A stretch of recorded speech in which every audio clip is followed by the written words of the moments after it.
I don't like to do preamble too much, but I feel like this one requires one. Obviously, it's been a really kind of big week in politics recently. I'm not going to get into that too much because I think they're all crap.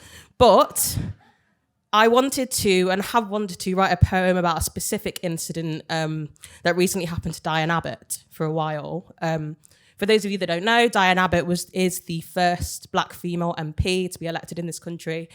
She is also the MP that receives the most death threats per year. And very recently, a significant funder of the Tory party fantasised about seeing her get shot. That cheesed me off a bit, so I wrote about it. So we're starting really nice and light. This poem is called, sort of provisionally, Leg Day.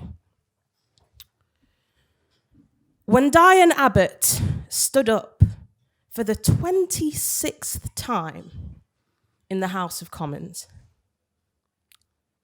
I wonder if she started to feel hungry. Spring chicken or not, 26 reps must take it out of you.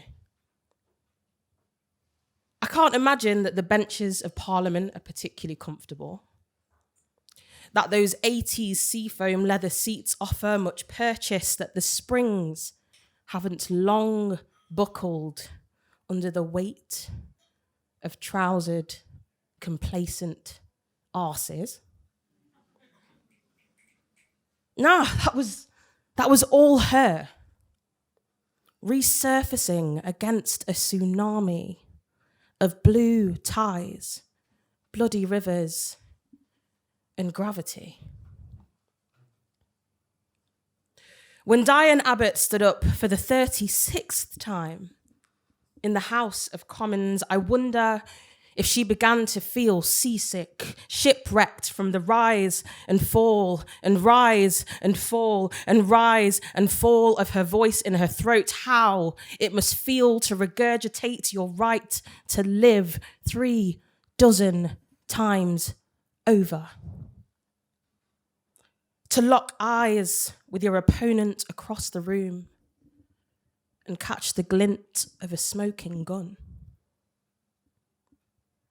The 46th time that Diane Abbott stood up in the House of Commons, I wonder if she realised it wasn't the 46th time at all.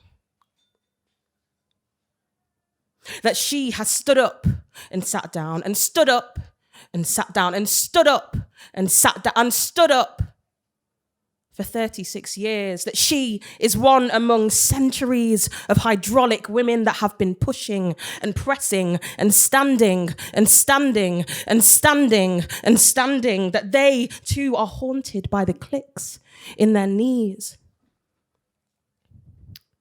that they too know what it means to get hungry.